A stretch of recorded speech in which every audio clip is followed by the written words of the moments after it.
பாருங்க guys, ரியலிஸ்டிக்காக create பண்ணியிருக்காங்க guys.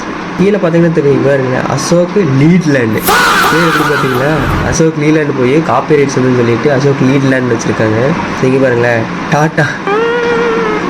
Tata போய் டிவி என்ன இப்போ இன்னொரு டிவிக்கேன்னு போட்டிருக்க வேண்டியது, இன்னும் ஜம்மு இருந்துருக்கு. இங்கே பாருங்க, நம்ம கேரளா வண்டிங்க பார்த்தீங்களா, நம்பர் வண்டி நம்பர்லாம் போட்டிருக்காங்க. ஈச்சர் போய் ஈஷர்.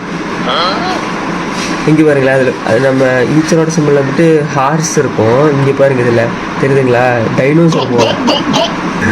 பாரத் பென்ஸ் போய் பாரை ரென்ஸு.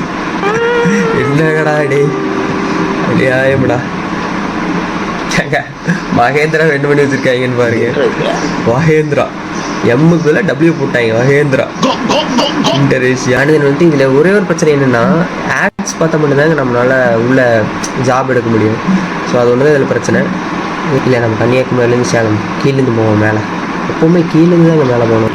போவோம் முதல்ல போய் வண்டி லோடு கரெக்டாக எல்லாம் செட் பண்ணியிருக்காங்களான்னு பார்த்து வந்துடும். நம்மளே பிடிச்சிப்பாங்கல்ல. ஓகே ரைட்டு, சரி உள்ள போயிடுவோமா? ஓகே ஏறிக்கப்பா உள்ள. நல்லா ஓடுதுங்க உள்ள, நம்ம இதில் செட் பண்ணியிருப்பாங்கல்ல. ஆஹா இங்கே பாருங்கள், ஹிந்து கிறிஸ்டின் முஸ்லீம் விஷால் சார் மாதிரி நம்மளும் ப்ளே பண்ணிவிட்டு அப்படியே உள்ள இறங்கிடுவோம். ஸ்பீடு பிரேக்கு அப்படியே பொறுமை அதிகம்.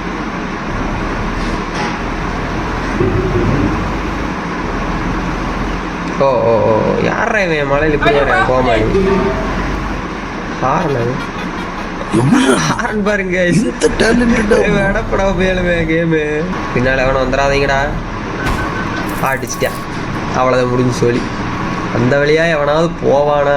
இந்த வழியா எவனாவது போவானா? நீ சொல்லி தோஞ்சிக்கலாமல, கிணத்துக்கடு வழியா போற மாமா.